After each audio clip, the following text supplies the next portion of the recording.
Баршаңызға қайырлы күн. Бүгін сіздермен осындай өте нәзік болып шығатын творожный пирог әзірлейміз. Ең алдымен қамырын дайындап аламыз.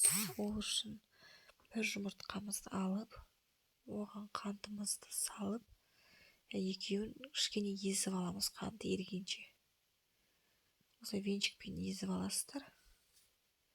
Венчикпен немесе шанышқымен. Одан кейін оның үстіне сары майымызды салып, тағы да кішкене езіп жібереміз, араластырып. Негізі сары майдың бөлме температурасында болғаны жақсы. Міне осылай езіп аламыз. Езіп алдық. Енді оның үстіне ұнымызды және разрыхлителімізді, құрғақ заттарымызды үстіне салып, разрыхлительді оның үстіне екеуін кішкене араластырып жібереміз де, аз-аздан өстіп салып, жұмсақ, қолға жабыспайтындай етіп қамыр илейміз. Аз-аздан саламыз.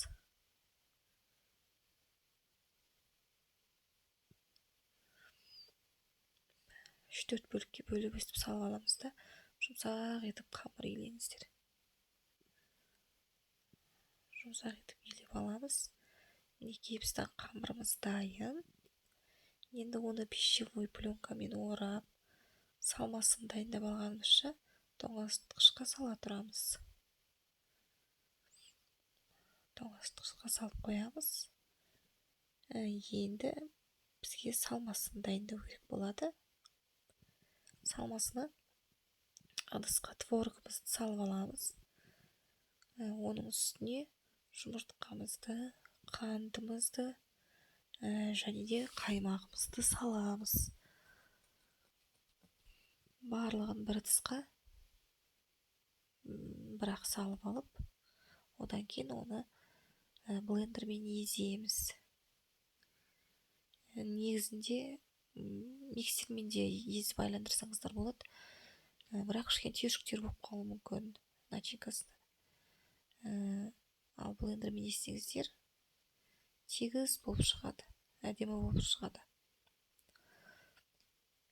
Осылай міне блендермен еземіз. Кішкене әдемі тегіс болғанша өздеріңіз қарап көресіздер. Солай езіп аламыз. Енді формамызға міне қамырымызды салдық. Форманы сары маймен майлап жіберсеңіздер де болады. Астын шанышқымен кішкене тесіп, үстіне бағанағы салмамызды саламыз. Форманың диаметрі менде 26 сантиметр. Начинкамыз өте әдемі болып шыққан, тегіс болып. Міне осылай формамызға әдемілеп салып аламыз. Жан-жағына келтіріп. Мінекей дайын. Енді оған қалауыңызша әсемдесеңіздер болады.